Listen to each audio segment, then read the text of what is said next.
Hello champs. तो इस video में मैं आपके साथ डिस्कस कर रही हूँ capital and revenue expenditure and receipts, जो कि आपका एक इम्पॉर्टेंट यूनिट है from your chapter called theoretical framework. Now जैसे आपको पता ही आपका जो क्वेश्चन नंबर 1 है which is a compulsory question जिसमें ट्रू फॉल्स पूछते हैं। एक ना एक ट्रू फॉल्स तो इस यूनिट में से होता ही है। 2 मार्क्स का एक ट्रू फॉल्स क्वेश्चन।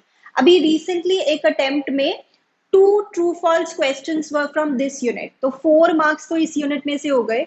बहुत ही सिंपल है, बहुत ही इंपॉर्टेंट है।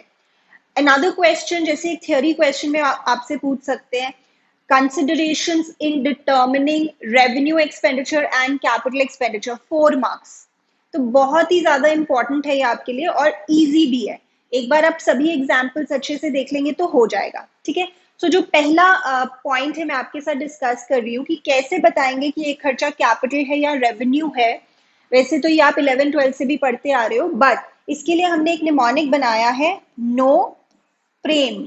नो प्रेम। वैसे भी आप सीए कर रहे हैं, आपके पास प्रेम या लव के लिए कोई टाइम नहीं है, तो आप याद रख सकते हैं इससे। यहाँ पे N stands for nature of business, यानी आपका किस तरह का बिजनेस है इस पे भी डिपेंड करता है कि एक खर्चा रेवेन्यू नेचर का होगा या कैपिटल नेचर का। For example you are a trader of furniture, आप कहीं से फर्नीचर खरीदते हो कहीं बेच देते हो, तो purchase of furniture is a revenue expenditure for you. On the other hand एक नॉर्मल बिजनेस के लिए परचेज ऑफ फर्नीचर एक कैपिटल एक्सपेंडिचर होता है, राइट। उसके बाद P, purpose of the expense. For example अगर आप खर्चा कर रहे हो टू मेंटेन द एसेट, तो ये एक रेवेन्यू एक्सपेंडिचर हो गया, जैसे repairs of machinery. On the other hand अगर आप खर्चा कर रहे हो to enhance the earning capacity और the productive capacity of the asset, तो ये आपका कैपिटल एक्सपेंडिचर हो जाता है। Then recurring nature of the expense, अगर एक खर्चा आप काफी फ्रीक्वेंटली करते हो, रेकरिंग इन नेचर है, जैसे सैलरी देते हो मंथली, रेंट देते हो मंथली, तो ये रेवेन्यू एक्सपेंडिचर है। वहीं ऑन दी अदर हैंड अगर एक खर्चा नॉन रेकरिंग इन नेचर है, यानी इतना ज्यादा फ्रीक्वेंटली इंकर नहीं किया जाता, तो वो कैपिटल एक्सपेंडिचर हो जाता है, जैसे purchase of a building, purchase of a machinery. Then effect on the revenue generating capacity of the business. For example आप एक खर्चा कर रहे हो जिससे आपका रेवेन्यू जनरेट होता है फॉर 1 अकाउंटिंग पीरियड, तो ये रेवेन्यू एक्सपेंडिचर है। वहीं अगर आप एक खर्चा कर रहे हो जिससे आपका रेवेन्यू जनरेट होता है over a long period for more than 1 accounting period, तो वो कैपिटल एक्सपेंडिचर है। जैसे आपको पता ही है कि अगर एक्सपेंडिचर से आपको एंड्योरिंग बेनिफिट मिलता है, मतलब लॉन्ग पीरियड का बेनिफिट मिलता है, तो वो कैपिटल एक्सपेंडिचर होता है। Then um, sometimes materiality of the expense is also important. अगर छोटा खर्चा है तो रेवेन्यू एक्सपेंडिचर, अगर मेजर खर्चा है तो कैपिटल एक्सपेंडिचर। बट इसमें बाकी फैक्टर्स को भी देखना पड़ेगा। फॉर एग्जाम्पल कई बार लिखा होता है major repair of the plant which will increase its productive capacity, तो वो हमारा कैपिटल एक्सपेंडिचर हो जाता है। ठीक है, तो ये कुछ फैक्टर्स हैं। अब एग्जाम्पल से समझते हैं। Overall expenses of second hand machinery purchase, आपने सेकेंड हैंड मशीनरी खरीदी, खरीदते समय उसकी रिपेयरिंग या सर्विसिंग करवानी पड़ रही है, तो ये कैपिटल एक्सपेंडिचर है, क्योंकि मशीनरी को वर्किंग कंडीशन में लाने के लिए खरीदते समय ही उसको रिपेयर करवाना पड़ रहा है, क्योंकि वो सेकेंड हैंड मशीनरी है, तो ये कैपिटल एक्सपेंडिचर है। अगर हम नॉर्मल कोर्स ऑफ बिजनेस में रिपेयर करवाते मशीनरी, तो वो फिर रेवेन्यू एक्सपेंडिचर होता है। ठीक है, then money spent to reduce working expenses. Now this is interesting. इसके एग्जाम्पल से मैं आपको समझाती हूँ। अगर आप खर्चा कर रहे हो इसलिए कर रहे हो ताकि आपके वर्किंग एक्सपेंसेस कम हो जाए, तो ये होता है वैसे capital expenditure. Example, for example मान लीजिए आपकी एक मशीनरी है जो बहुत फ्रीक्वेंटली खराब होती रहती है, तो हमें उसकी रिपेयर करवाते रहना पड़ता है, तो इसकी वजह से आपका वर्किंग एक्सपेंस बहुत ज्यादा हो गया है। तो अब आप सोच रहे हो इस मशीनरी को हम रिप्लेस कर देते हैं, नई मशीनरी खरीद लेते हैं। तो अब जब आप नई मशीनरी खरीद रहे हो, क्योंकि आप अपने वर्किंग एक्सपेंस को कम करना चाहते हो, तो ये एक कैपिटल एक्सपेंडिचर हो गया, राइट। एक और एग्जांपल देती हूँ। जैसे एक कार है जो आप बिजनेस पर्पस के लिए यूज कर रहे हो, अब आप उसमें सीएनजी किट इंस्टॉल करवा रहे हो। पहले वो पेट्रोल कार थी, अब आप उसमें सीएनजी किट इंस्टॉल करवा रहे हो, क्योंकि आप चाहते हो कि उसकी जो रनिंग कॉस्ट है वो कम हो जाए, मतलब उसको चलाने के लिए जो मुझे खर्चा करना पड़ रहा है वो कम हो जाए। तो ये भी कैपिटल एक्सपेंडिचर है, क्योंकि वैसे भी CNG kit is going to give you benefit over a long period, तो ये हो जाता है हमारा कैपिटल एक्सपेंडिचर। उसके बाद legal fees to acquire property. Property खरीद रहे हो, उसके लिए कोई लीगल फीस पे कर रहे हो, this is a capital expenditure, क्योंकि इससे एक लॉन्ग टर्म एसेट का जन्म हो रहा है ना, क्रिएशन ऑफ एन एसेट.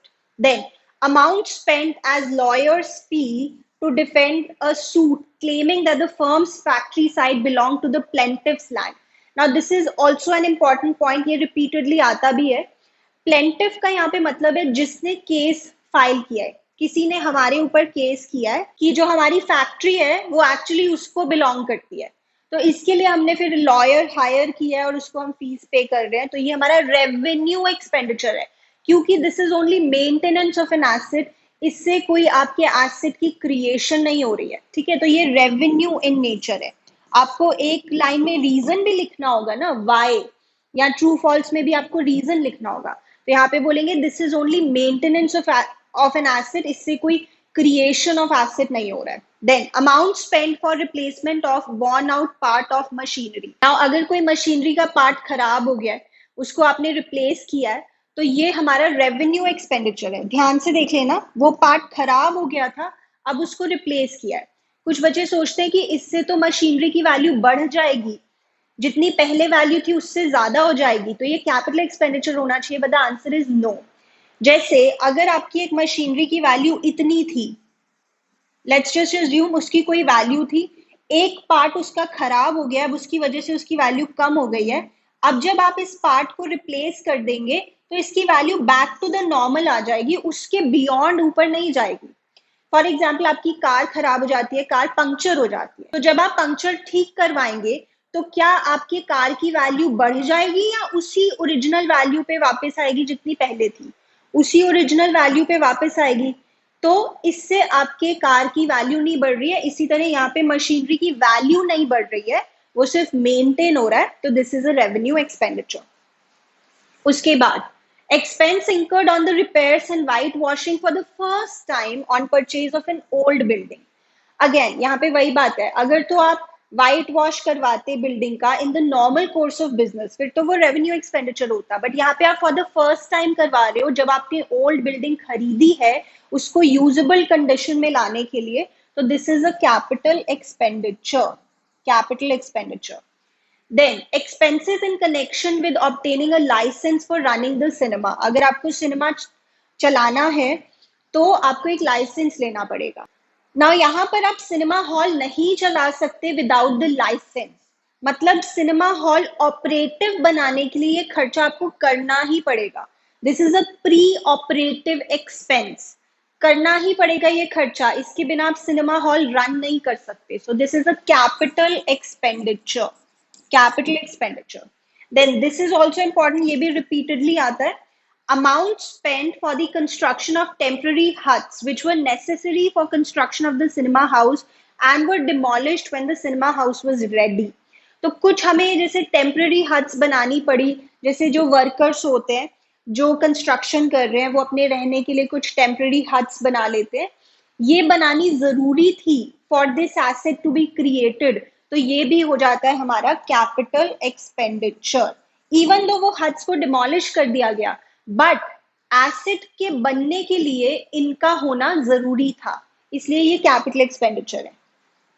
उसके बाद ₹1000 paid for removal of inventory to a new site. किसी जगह से स्टॉक हटा के हमें दूसरी जगह पे लेके जाना है, उसके लिए कुछ खर्चा किया, इससे क्या कोई एसेट क्रिएट हो रहा है? नहीं, इससे सिर्फ मेंटेन हो रहा है, तो ये होता है हमारा रेवेन्यू एक्सपेंडिचर. उसके बाद rings and pistons of an engine were changed at a cost of 5000 to get fuel efficiency. इससे आपके एसेट की एफिशिएंसी बढ़ जाएगी, so this is a capital expenditure. Now this is a different type of a question. This is given in your module, इसलिए एक बार discuss करना important हो जाता है, बट ये थोड़ा डिफरेंट टाइप का क्वेश्चन है.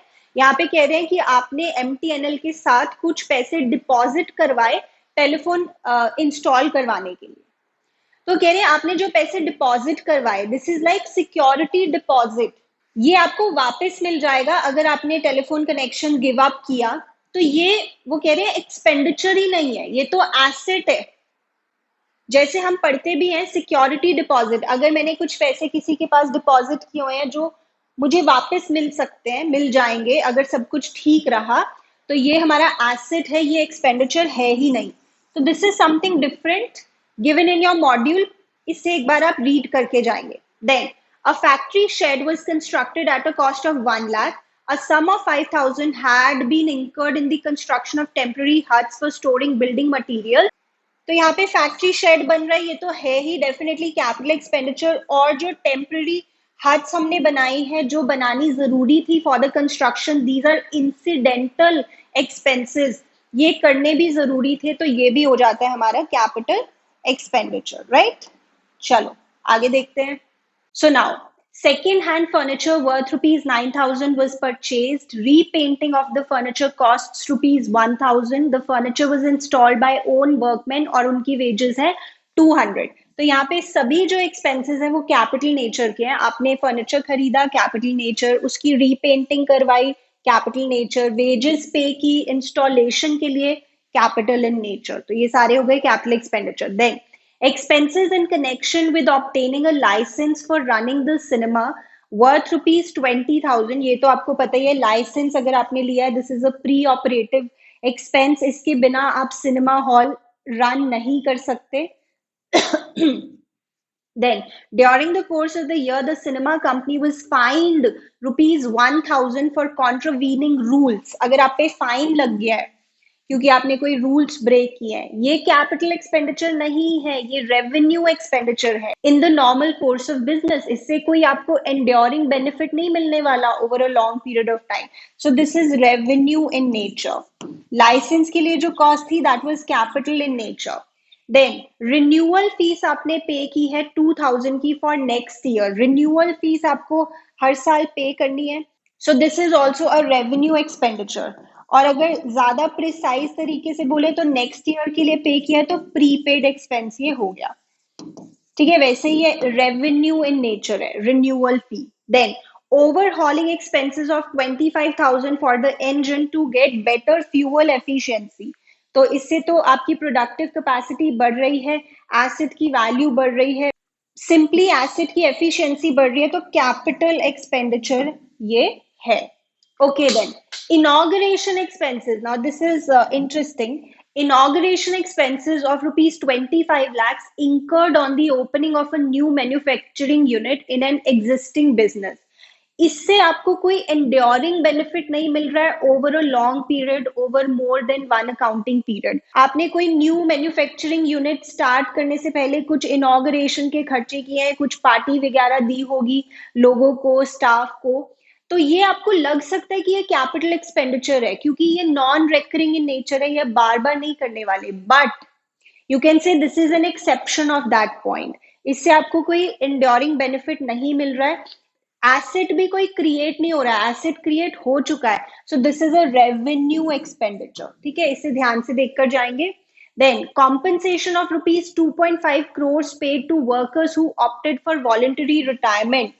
ये भी आपका रेवेन्यू एक्सपेंडिचर है, इससे भी कोई आपको लॉन्ग टर्म बेनिफिट नहीं मिलने वाला. This is also in the normal course of business. ये रेवेन्यू इन नेचर है. हाँ, ये बहुत बड़ा खर्चा है, इसको आप डेफर कर सकते हैं. You can show it over a number of years. अब अगेन आप यहाँ पे कह सकते हो कि यहाँ पे तो मैग्नीट्यूड जो है खर्चे का, जो उसका मटीरियलिटी है, मतलब अमाउंट बहुत बड़ा है, तो ये कैपिटल नेचर का होना चाहिए. ऐसा जरूरी नहीं है. जो मैंने वो आपको कंसिडरेशंस बताई थी वो हर सिचुएशन में 100% एप्लीकेबल नहीं हो सकता. ये बड़ा खर्चा है नो डाउट, बट ये रेवेन्यू नेचर का, आप इसे डेफर कर सकते हो. You can make it a deferred revenue expenditure, but this is not a capital expenditure. Then Messrs. ABC and Company run a restaurant. They renovate some of the old cabins. Because of this renovation, some space was made free and the number of cabins was increased from 10 to 13. इस पे total खर्चा आया आपका 20,000 का. तो देखो space बढ़ गया, ज्यादा कैबिन्स क्रिएट हो गए. आप कह सकते हो यहाँ पे एनहांसमेंट ऑफ द एसेट हो रहा है. So this is a capital expenditure. इससे आपकी फ्यूचर जनरेटिंग कैपेसिटी बढ़ेगी, तो this is a capital expenditure. Okay, उसके बाद देखते हैं. Messrs. Ballab and Company of Delhi purchased the machinery from Messrs. Shah and Company of Ahmedabad. Messrs. Ballab and Company spent rupees 40,000 for transportation of such machinery. देखो, ये तो वैसे भी हमें पता है, अगर हम मशीनरी खरीद रहे हैं और उसके ऊपर ट्रांसपोर्टेशन खर्चे हो रहे हैं to bring that machinery to your factory और टू योर ऑफिस, मतलब कैरेज या ट्रांसपोर्टेशन के खर्चे on the purchase of a fixed asset, ये हो गया हमारा capital expenditure. Then Messrs. New Delhi Financing Company sold certain goods on installment payment basis. Five customers did not pay installments. To recover such outstanding installments, the firm spent rupees 10,000 on account of legal expenses. तो recovery के लिए, customer से recovery के लिए हमें कुछ खर्चा करना पड़ रहा है। This is a revenue expenditure in the normal course of business. इससे कोई एसेट क्रिएट नहीं हो रहा, किसी एसेट की कोई वैल्यू नहीं बढ़ रही है, तो this is a revenue expenditure.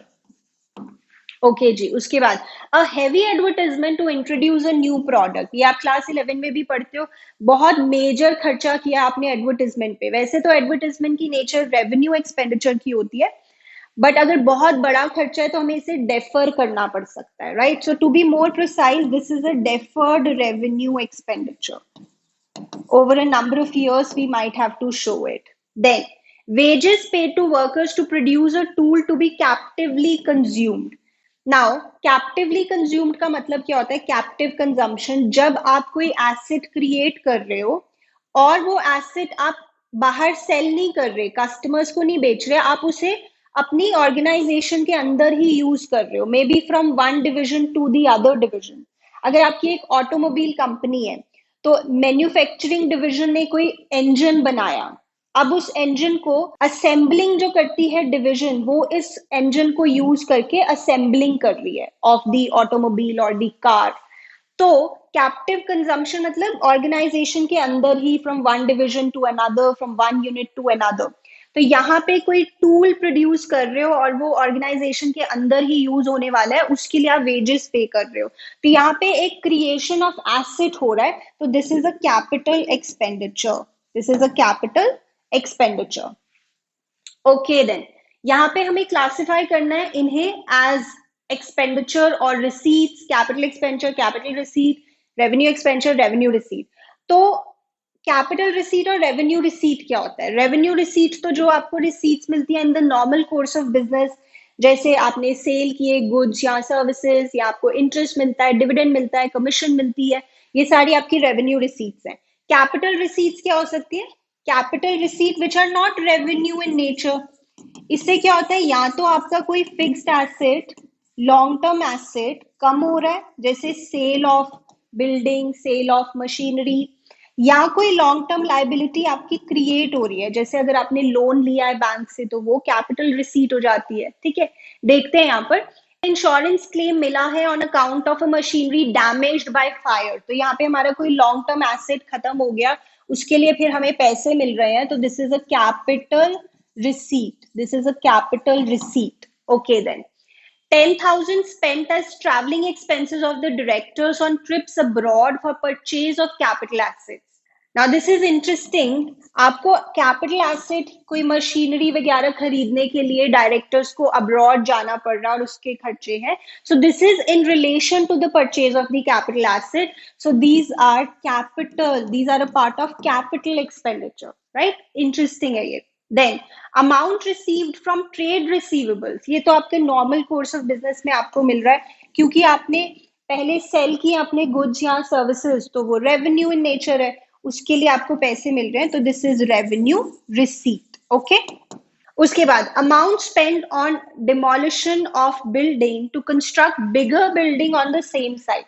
अब आपको एक बड़ी बिल्डिंग बनानी है, उसके लिए जो ऑलरेडी बिल्डिंग थी उसे डिमोलिश किया गया है, this is a capital expenditure, क्योंकि नए एसेट को क्रिएट करने के लिए ये खर्चा करना जरूरी है, so this is a capital expenditure. I hope this is clear to you. So I hope this video was useful for you. अगर आप सीए फाउंडेशन परस्यू कर रहे हैं तो please make sure to subscribe to our channel, बहुत सारे informative videos आपके लिए आते रहेंगे। तो आप मिलते हैं नेक्स्ट वीडियो में।